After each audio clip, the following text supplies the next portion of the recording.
Good afternoon, everyone. Um, I hope you're enjoying all of the events of All Together Week. My name is Faye Yarbrough, and I'm thrilled to welcome students, alumni, parents, and families on behalf of Dean Kathleen Canning of Rice University School of Humanities to this panel on job opportunities for humanities majors.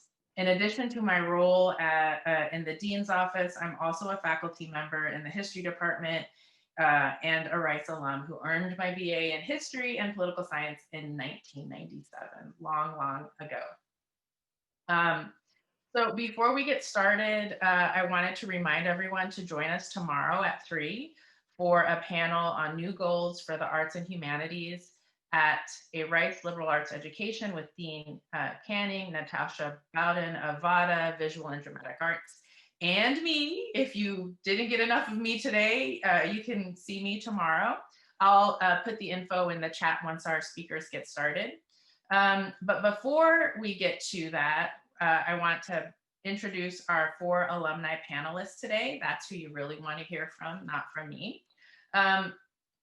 So we will have Molly Chu, Senior Communications Specialist at Baylor College of Medicine.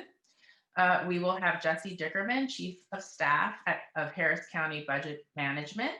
And we'll have Bradley Houston at C2 Art Advisors, and hopefully Lulu Fang from Honey Art Cafe will join us, but she might not be able to make it in time. And also Naiva Aguinobi, our Manager of Student Programs, is going to join me in moderating today's panel. So just so that you know, when we get to the Q&A part, after all of our speakers have presented, then we will open up the chat so that you can ask questions in the chat, or you'll be able to use the raise your hand function and we can call on you and unmute you so that you can ask questions of our speakers today. So I should say at the outset, before we get to our 3 or 4 panelists, I wanted to mention that we also have a lot of humanities majors who pursue careers in medicine. And we also have a facilitated acceptance program through the McGovern School, Medical School for humanities majors, for instance. And you can see more about that on the website. We'll put that in the chat also. We also have programs that are aimed at students who are interested in pursuing a career in the law or in discipline-specific graduate schools. But we're focusing today pretty intentionally on other career paths because we already have resources for students at the university to guide them if they're interested in a career in law or medicine or academia. And we want to show you that there's a wide variety of careers that you can pursue. So I've asked our speakers today to speak for about 5 minutes to describe their career paths, and then we will open things up for Q&A. Oh, and I'm happy to say that Lulu Fang is here, so we will have all 4 panelists. So let's start with Molly Chu. Great. Can everyone hear me? Excellent. Well, Faye, thank you so much for organizing this and for inviting me. I am so happy to be speaking to you all today.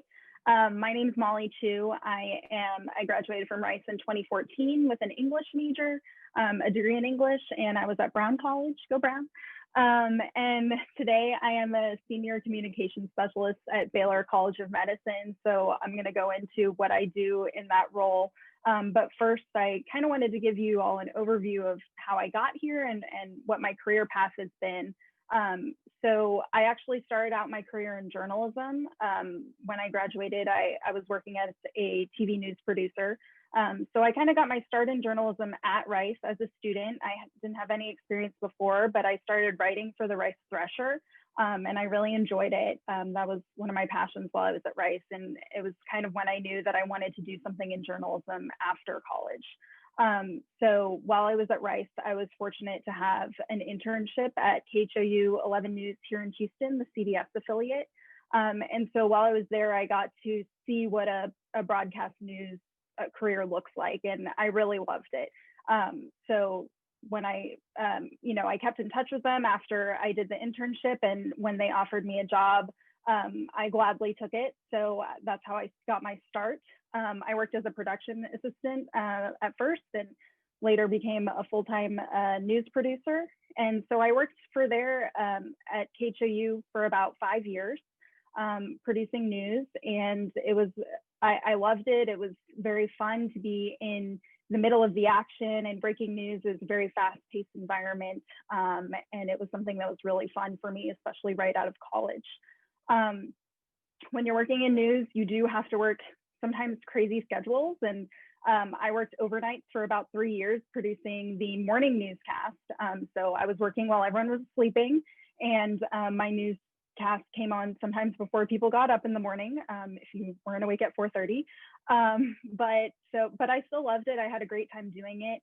After about 5 years, I kind of decided that, the lifestyle that news demands is pretty demanding.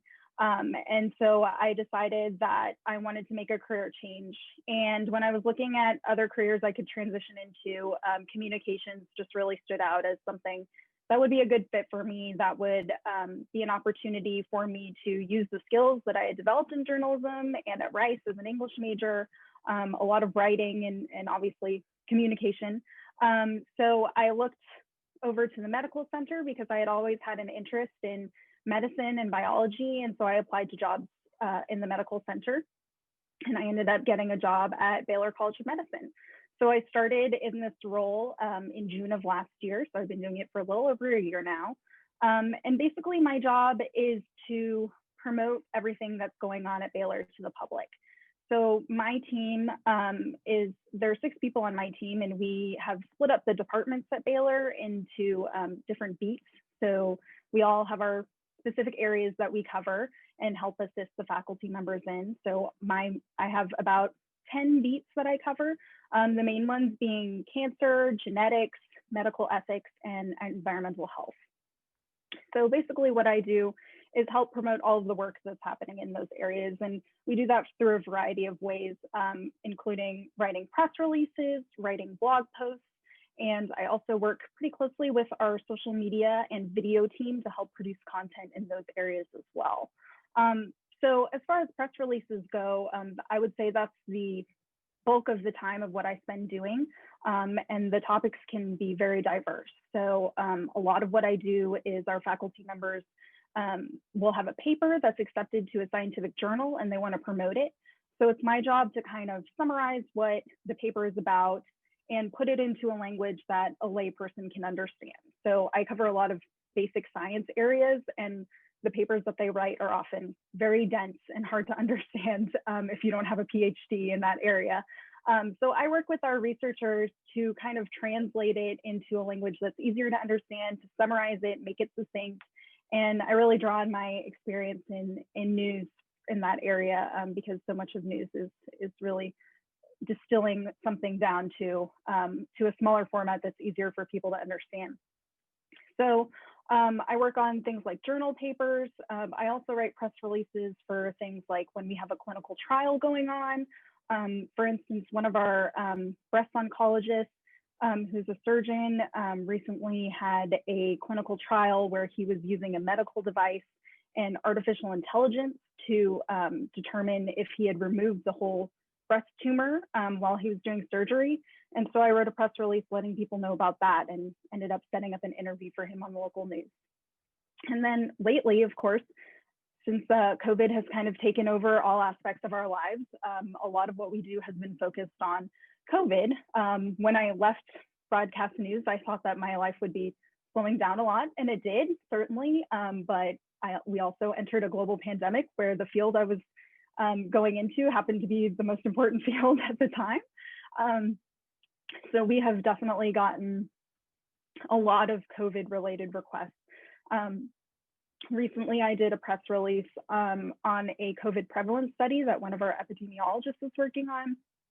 And I'm sorry, my throat is getting very dry. I need to take a sip of water. Sorry about that. So did a press release on a recruitment study for a recruitment for COVID prevalence to determine how many people in the Houston community have COVID or have had COVID in the past. So that's something I work on as well. I work with on blog posts as well. So we can use those are public facing. We can use those to promote to the media as well. And then, of course, the other half of what I do is interacting with the media. And that's where I really draw on my experience in news, working on the other side of it now. So I know what news producers are looking for, what reporters need, understand their deadlines, that sort of thing. So when we send out press releases, I'll follow up with my contacts.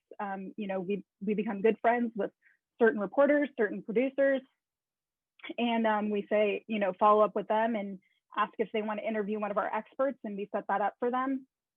A lot of times, reporters or producers will reach out to us directly with a request for a story that they're working on, and they might need an expert. For instance, as I said, we're getting a lot of COVID requests. So this morning we got a request from NBC News who wanted to speak to an infectious disease specialist about the COVID positive case on the Dodgers from the World Series last night. So I help to kind of triage those requests, determine who would be the best fit for those or for an interview, and then I coordinate from there and set it up with the media. So I would say that, you know, my career is definitely drawing on things that I've learned in my past and things that I learned while I was a humanities major at Rice. And that's kind of the summary of what I'm doing. Thanks so much, Molly. Next, we'll hear from Jesse Dickerman. Hi, I'm Jesse Dickerman. I'm the Chief of Staff for Harris County Budget Management. Thanks to also to Faye and Naiva. I was at Rice. I graduated in 2002, so I just missed Faye by a year. Also with a history and political science major.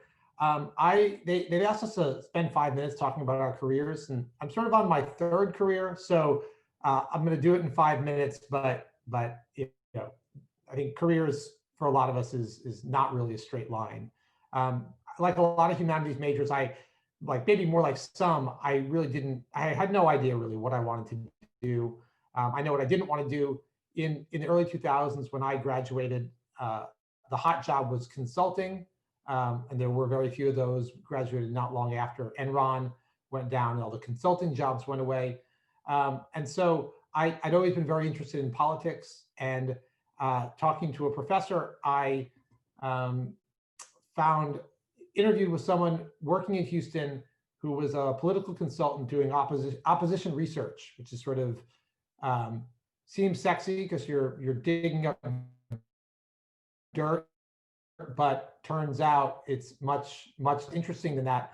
It really involved sort of sitting and sifting through thousands of pages of public research and turning it into sort of the raw material for the kind of communication that Molly talked about. So I did that for a little while and kind of kicked around in politics. I worked in Washington doing TV commercials for political TV, working on the ground in New Orleans and in Louisiana for campaigns.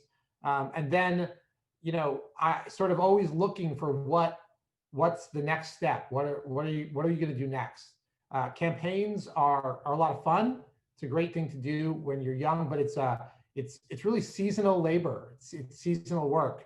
There's a lot of jobs from, you know, May to November of an election year, and a lot less jobs every other time. So, you know, I found a job. I came back to Houston, and I found a job with a local political consultant, which was not great. And I ended up working for an advocacy organization. In politics, there's lots of different buckets, right? There are people who work on campaigns. There are people who work in policy. There are people who work in advocacy and lobbying. And for a while, especially, you can kind of slide in between those different buckets and, you know, be entry level in any of them. So I caught on with an advocacy organization that had a regional office based in Houston. Many of these groups that do advocacy and lobbying are regional, are national. There are, you know, places like Houston or other big cities, you know, have a lot of things that not everybody would think of. I was working for the pro-Israel lobby, and they had a regional office in Houston that covered 8 states. And I became the political director for that. And I spent about 4 years flying around the country and training political activists, meeting congressional candidates, talking about issues, working in what we call kind of grassroots lobbying. Came back to Houston and worked on a mayor's race in 2009, where we came in second place, which is definitely the first loser in politics. And, you know, you, again, experience the seasonal nature of political work. So, you know, I was sort of almost 30, reaching a crossroads, and didn't know what to do with my life. Did some consulting on my own, and, you know, talked to a person who talked to, again, networking, always important when you're looking for a job or just in life. And it turned out I got a call from someone who would, hey, I'm starting a new company. I need someone who's going to do some government affairs. It's in renewable energy. Are you interested? And I was like, yes, get me out of politics. Renewable energy, that sounds great. So then I spent the next 10 years in energy in a variety of roles, some government affairs and communications. I moved on to the commercial side. I came back to Rice for business school. And then recently, again, just someone you get to know, another Rice alumni, another Rice Humanities alumni, who was working in energy finance, got hired to be the executive director of the Harris County Budget Management Department, which is where I am today. He asked me to help him put together an early staff for his transition, and then eventually to come on and work with him. And in that role, you know, we manage the budget for 77 departments in Harris County. I mean, we are, Harris County, we're the third largest county in the US. We spend about $4.5 billion a year. We have 18,000 employees in the county overall. And so our office, you know, works with the budgets. We're trying to create performance and outcomes-based measures so that we really can figure out what we're spending money on, why we're spending money, what we're getting for it. You know, there's a political aspect to the role because the elected officials of the county commission run the county.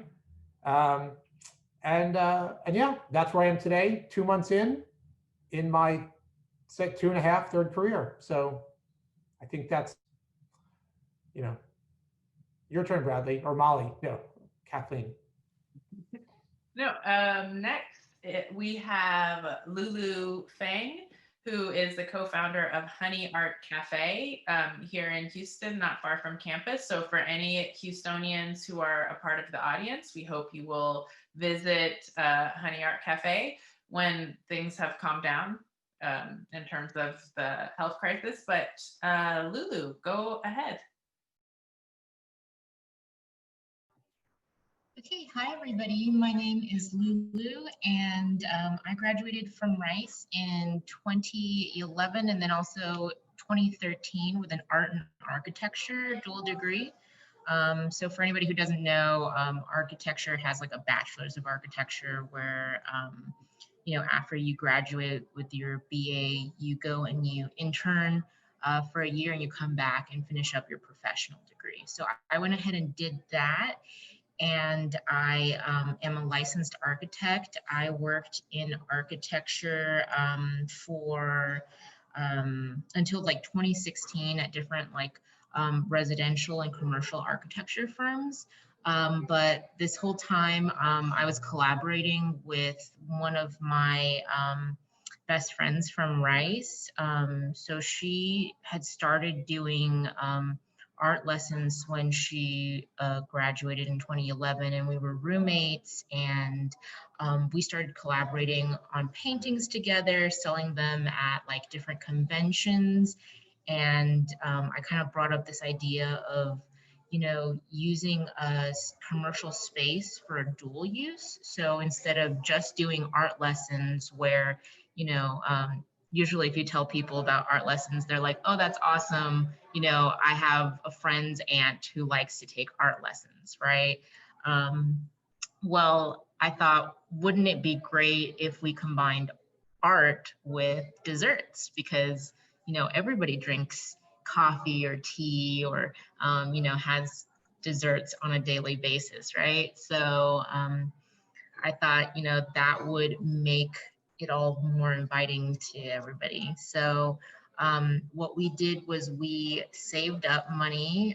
So from like creating art and selling art and teaching art lessons. And then I also saved up money from working full-time as an architect. We were able to raise $100,000 to build out this retail space just a couple of blocks from Rice. And we always wanted to keep it in the inner loop. You know, we wanted to create a space that we would enjoy at least, because we didn't know what our audience would be. So why not use yourself, right? So we opened up our space in 2016. And you know, I think that like it's been a pretty good success. It is a lot harder during the pandemic, I think, because everybody's quarantining. So that's definitely a huge challenge as a business owner. So it has a lot of ups and downs, right? We definitely pivoted very quickly when the pandemic hit. So we were doing primarily dine-in before the pandemic, and now during the pandemic, we still do some dine-in. We put up divisions, like clear dividers. I don't know if you can see in the background here, there's dividers between every table so that people can basically sit one table away without being exposed to another group. We do like small art classes, so people have their own tables and they're able to sit 6 feet away from an instructor. And we also do a lot more like takeout now, and you know, coming up with like different innovative ways to interact with people, doing like virtual classes and virtual parties, that sort of thing. All right, thanks so much, Lulu. And finally, we have Bradley Houston from C2 Art Advisors. Hi, everyone. Happy to be here. I am Bradley Houston, Baker class of 2010. What year is it now? We don't know. Anyway, I was an art history graduate, and really, when I was thinking about how to describe my career thus far and the foundation that Rice really gave all of us, I would argue, there really was a lot to take away from undergraduate all the way through to now 10 years later. But so to give you the general arc of what I've done so far, I started off, actually worked at the university in development and on a special project related to the centennial celebration for sort of a gap year, if you pardon the expression. I was trying to figure out what to do with my life, like many of us, and like many humanities majors who, you know, like to read and write. I was encouraged to apply to law school, so I said, okay, well that sounds fine. I'll take the LSAT and go through that torture. But so I did that, and then concurrently I applied to graduate programs in a field called art administration, which has been around for about 40-50 years, so is relatively seasoned in academia, but is more of a practical education along the lines of a business degree within the arts field.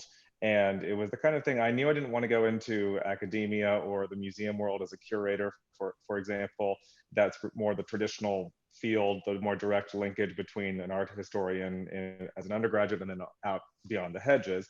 So I was toying with this idea of, you know, what does a more practical and business side of the art world career look like?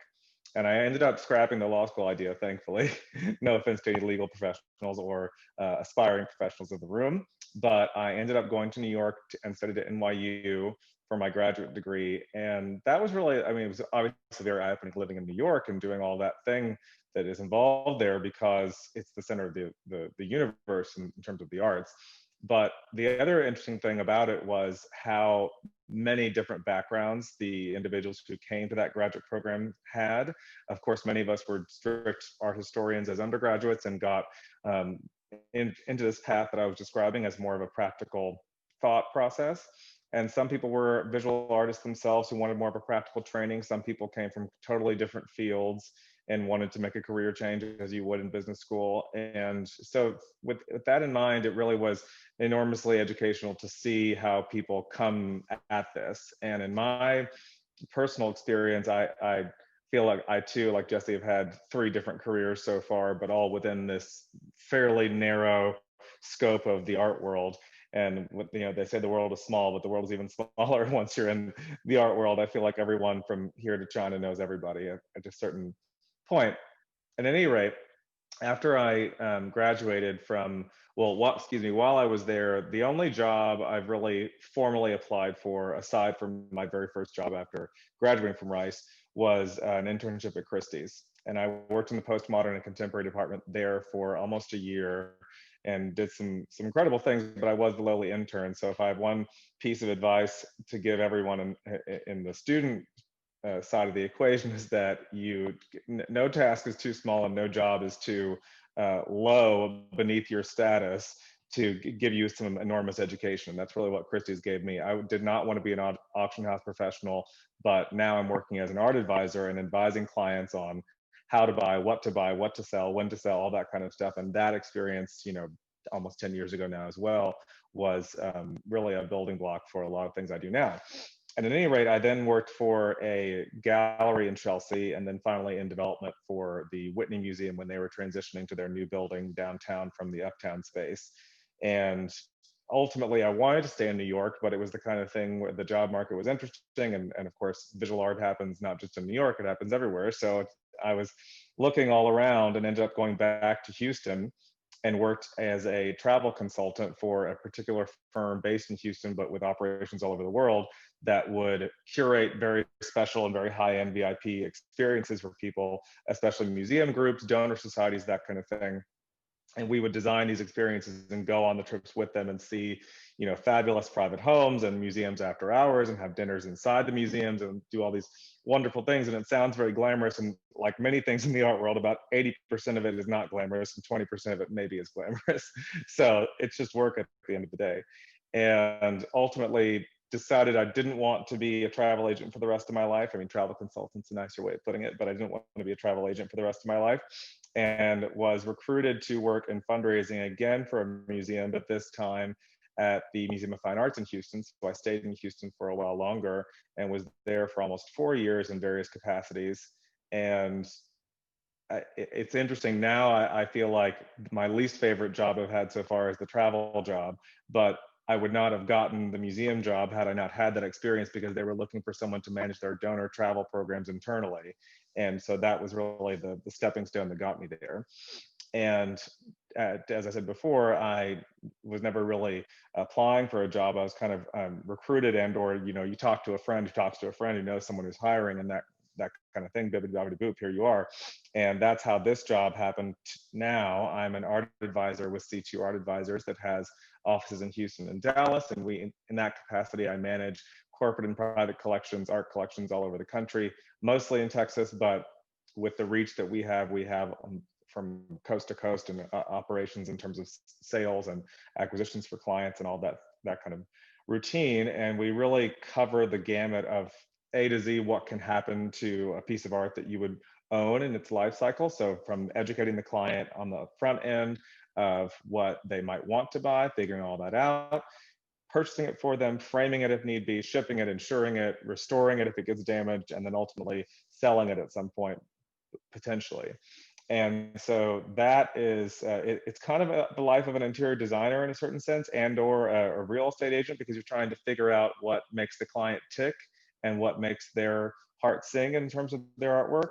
And I would say that I'm one of those that my undergraduate major in the humanities has a direct tie to what I do now, just because I've stayed in this narrow field of the visual arts, but it would have prepared any of us well for a variety of different things, because visual material culture is all around us. And if you learn how to analyze this kind of material and think critically about it, then that's good preparation for just about anything. So for me, I've kind of learned how to pivot, like I say, a few different times, but still within this narrow field and still remain fulfilled and driven at what I'm doing. So that's the general nuts and bolts, I'd say. All right, thank you so much. Again, thank you to all of our panelists today. I really appreciate your comments. We're now opening things up for questions from our audience. Again, you can use the chat function to write your questions, or you can use the raise your hand function, and then you can ask your question directly. And we also added information about the medical humanities and about the event tomorrow afternoon in the chat as well. So does anybody have any questions that they would like to ask our panelists? If you don't, I do have a list of questions, so fear not. You're not off the hook if the audience doesn't have questions for you all.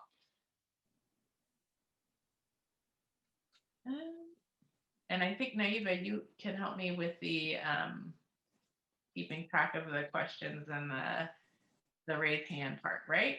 Yes, I'm scanning the raised hands, and it seems here's a like, question.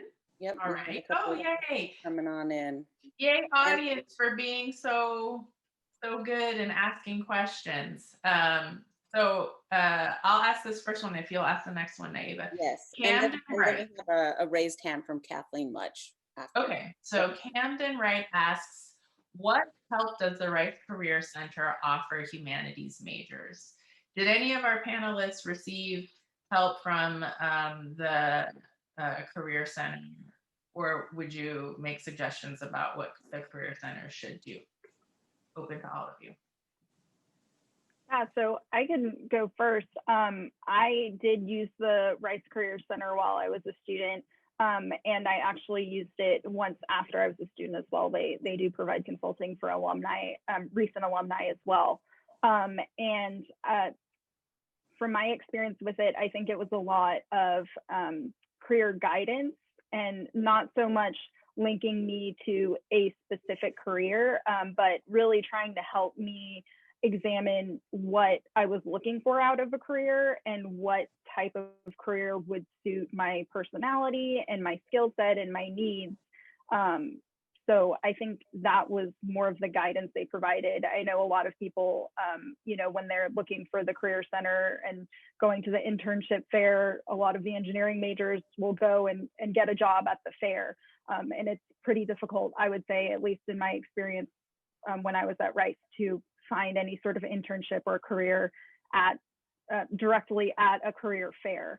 But I think that what the Career Center can do is kind of help guide you in what type of job would be a good fit for you. Does anybody else want to comment? No? We should go to Kathleen Mutch then, I think. Go ahead, Kathleen. Hi, this was very interesting. I'm one of the aged alumni who was a humanities major in the 60s. And I was very interested in your comments about the Career Center, because that was really going to be my question. What does Rice offer? Because in the 60s, it offered zip, nothing whatsoever. I am now in Plan D of my career because plans A, B, and C did not work out for various reasons, partly because I wanted to do something else. But I went from medicine to publishing to academic advising and writing and editing and publishing myself. And it's been a wonderful career. I spent 20 years of it as the resident editor at a think tank, which was just marvelous, teaching them, the academics, how to write, and they needed it. So I really was interested in your career path now, and I would say to all of you from 50 years experience, stay flexible, learn anything you can, everything you can. It will not fail you. That's the advantage of a Rice career over so many other colleges. You really learn to think, to communicate, and to analyze. So keep it up. Thanks so much, Kathleen. I'm going to take a moment away from the panelists just to suggest that Naiva might want to address what the School of Humanities does to help students prepare for future careers, because Naiva runs student programs and does a lot of work with internships and practicum. So not to put you on the spot, Naiva, but if you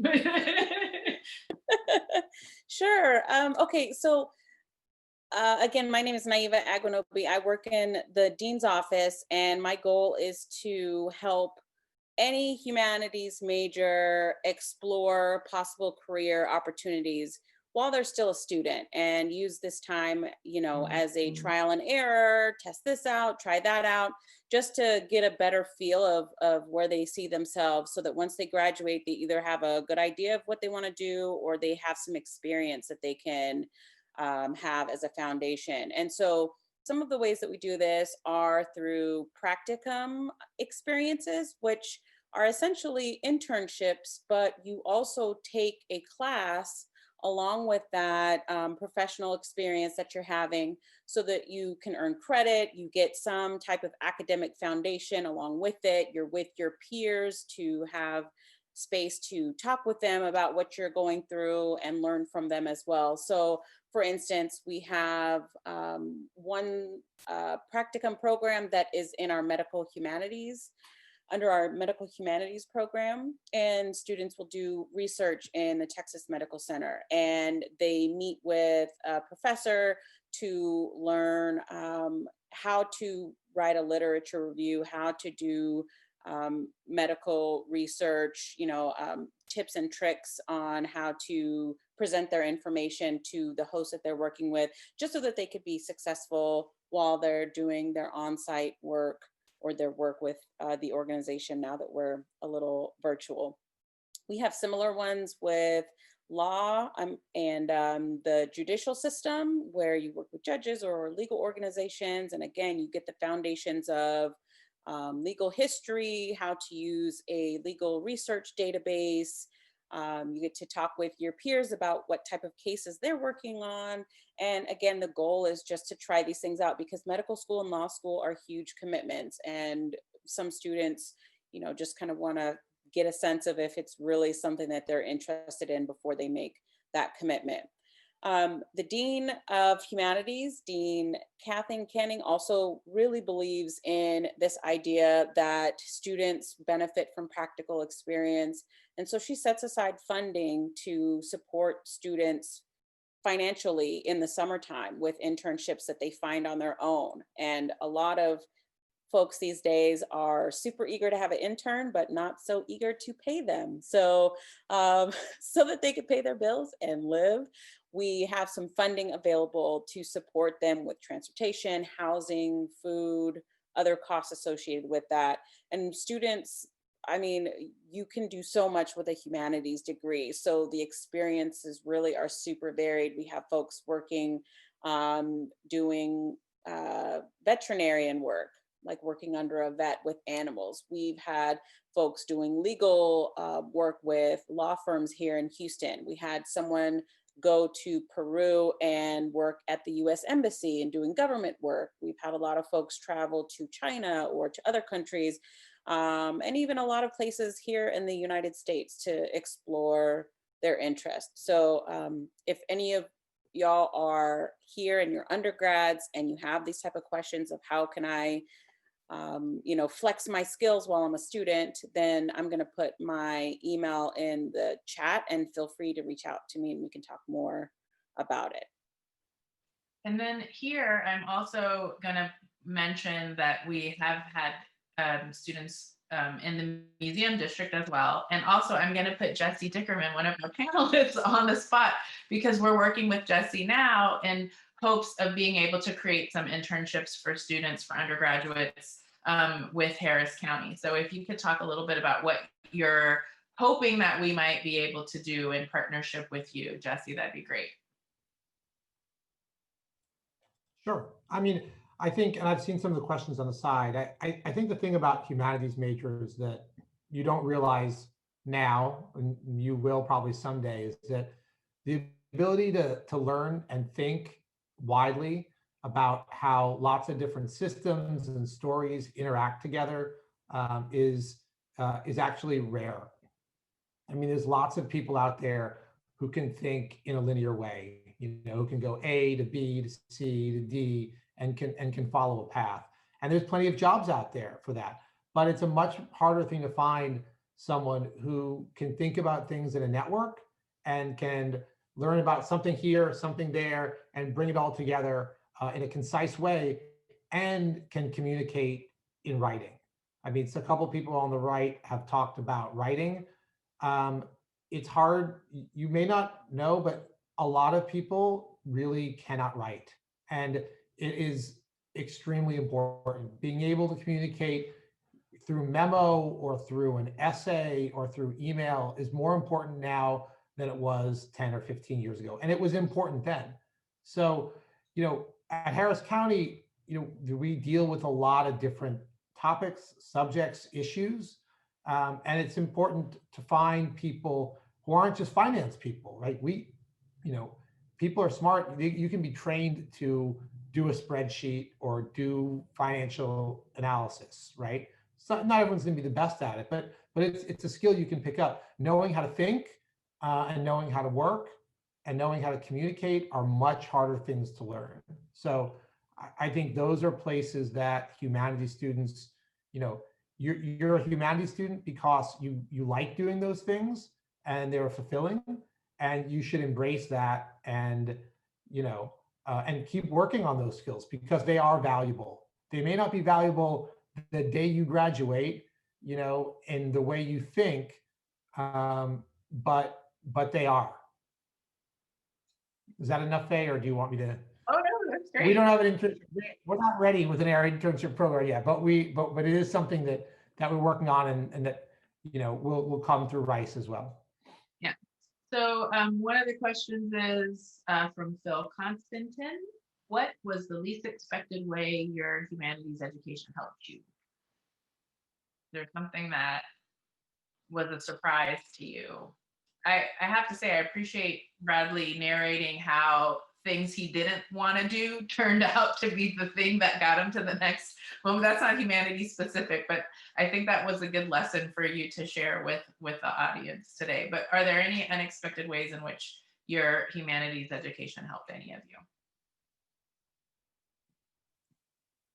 I can piggyback off of myself a little bit, but I would say that the reality of the world outside of a college experience is that you don't really know what's to be expected, and therefore it's all potentially useful in a way. And I would say art history is maybe a little bit more narrow of a field than history or philosophy or English, for example.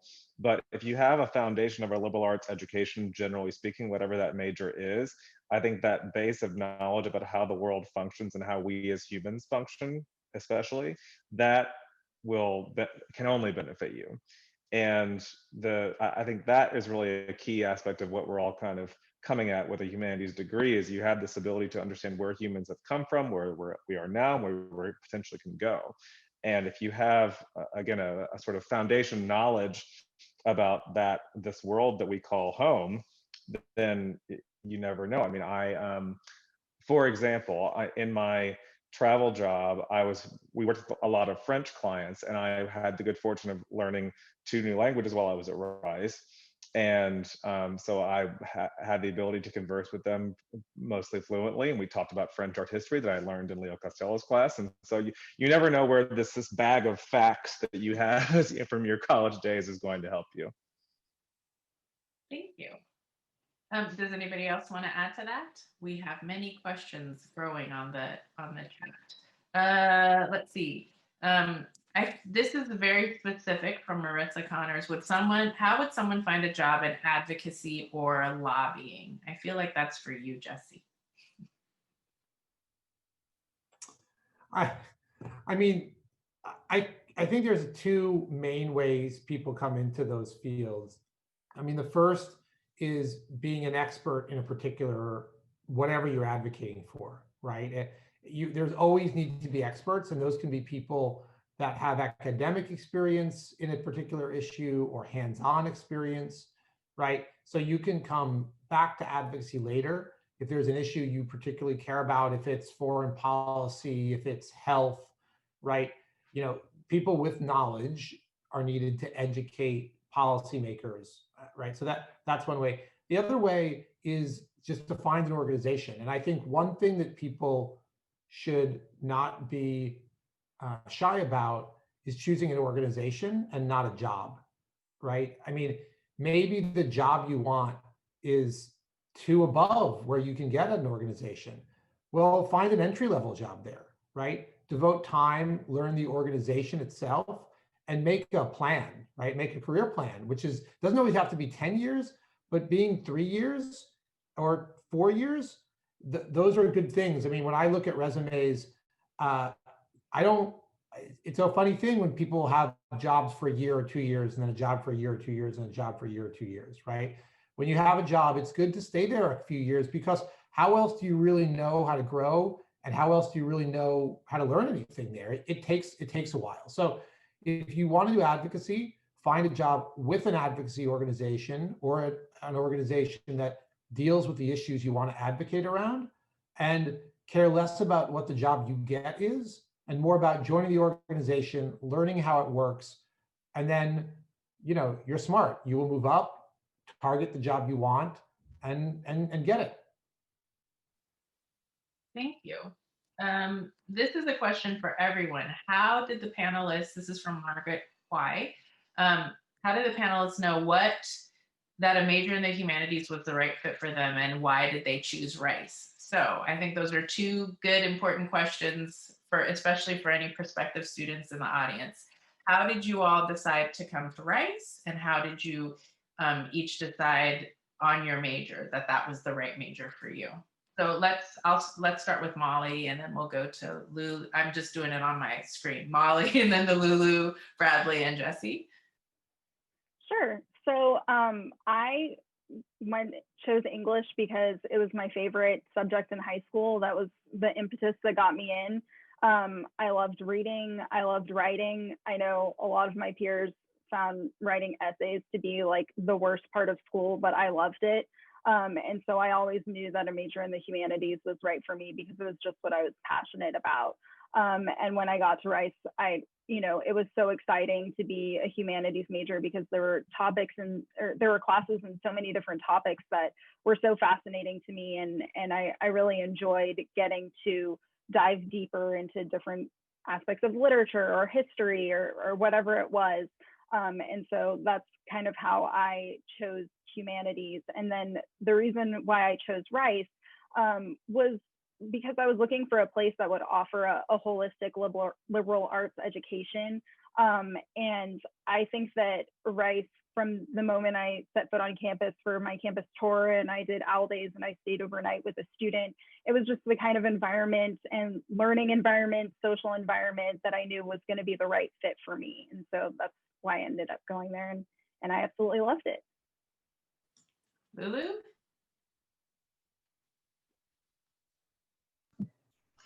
So I chose Rice for a number of reasons. One of the reasons was my mom had been taking me to visit Rice ever since I was a little kid. So I don't know if that applies to a lot of people, but I always knew about Rice. And I loved it. In my high school, I grew up in the Rio Grande Valley, and my high school had a collaboration with Rice as well. So we did like a whole summer-long program at Rice. I chose Rice in part because I was really interested in doing architecture, and it was one of the top 3 ranked architecture schools in the nation, and also because it was just always a really great, like, intimate environment whenever I visited, and I really loved the campus. So that's why I chose that. And of course, I double majored in art because I've always been drawing and painting, and I really wanted to, pursue that as a double major. So I always knew that going in as well. Thank you. Bradley?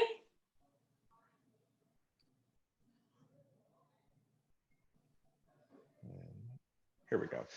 So my selection criteria were a little bit narrower than most. I actually applied to Rice initially as a voice major because my chief interest in high school was for the performing arts as well as the visual arts. And so I wanted a school that had that top-ranked music program along with a good art history program, because that was my other chief interest. And we actually had, the AP art history program in high school.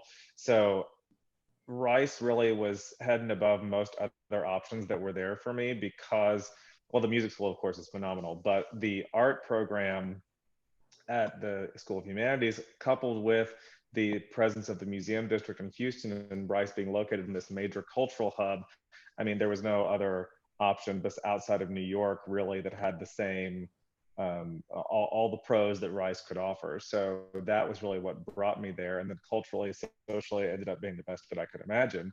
And then in terms of what happened next, I actually changed my application midway through the process and was in the humanities school when I got on campus. And so I didn't start off at the Shepherd School in the end. But there wasn't really a question of would there be another option for me, as you might imagine, like what would I consider an English major or a social science major or whatever.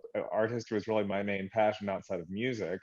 And so that really was the answer before there was even a question. But I would say if you're considering, you know, is the humanities right for me? I think we've all kind of illuminated different ways in which humanities are attractive, beneficial, both in the short term and the long term. But ultimately it's up to the decision that you have for yourself. But I think that Rice, it has all the, it's for school of its size, it really has so many dynamic programs in and outside of the School of Humanities. And that's far richer than I think any one of us could imagine in terms of your overall educational experience once you're graduated.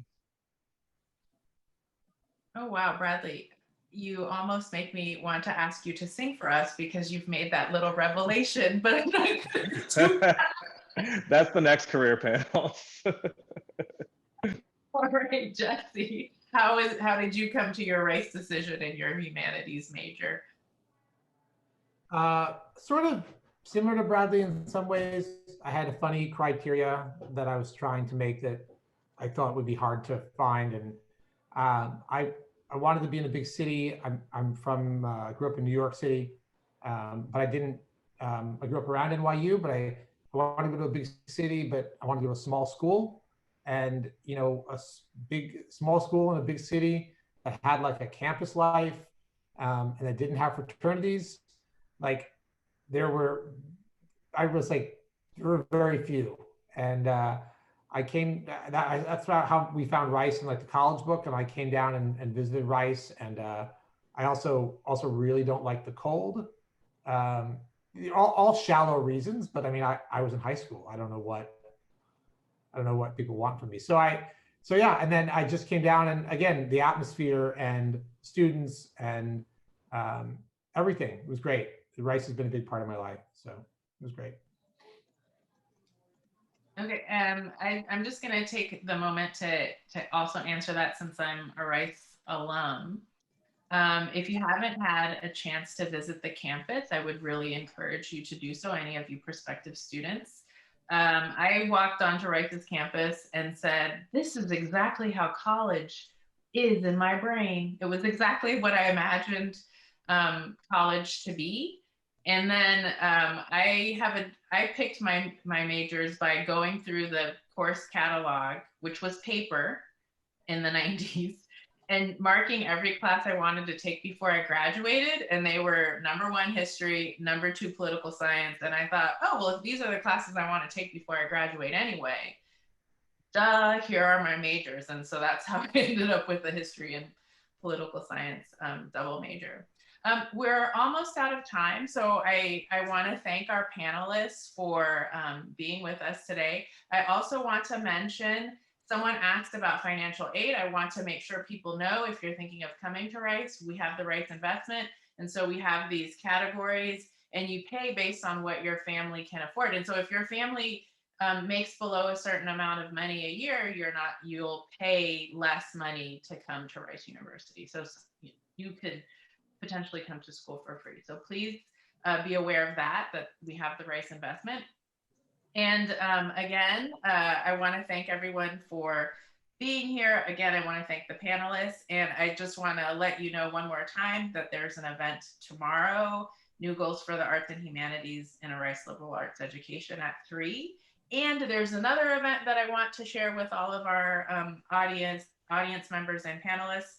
that's being sponsored by the School of Humanities, and it's called After RBG, American Democracy and the Future of the Supreme Court, scheduled for Thursday, November 12th at 4. This event will open with remarks from Rice's President Lebron, and it will feature 2 leading scholars of US constitutional law who will offer their perspectives on the state of the Supreme Court and its relationship to American democracy. This event is open to the entire Rice community, including alumni, friends, and prospective students. So please feel free to attend that. I will also put that in the chat really quickly if I'm able to make this work. But again, thank you everyone for joining us today. We really appreciate it, panelists, and we really appreciate all the good questions from the audience today. So here, let me put this in. So there's that event. So thank you, everyone. We really appreciate it. And we hope you attend more All Together events this week.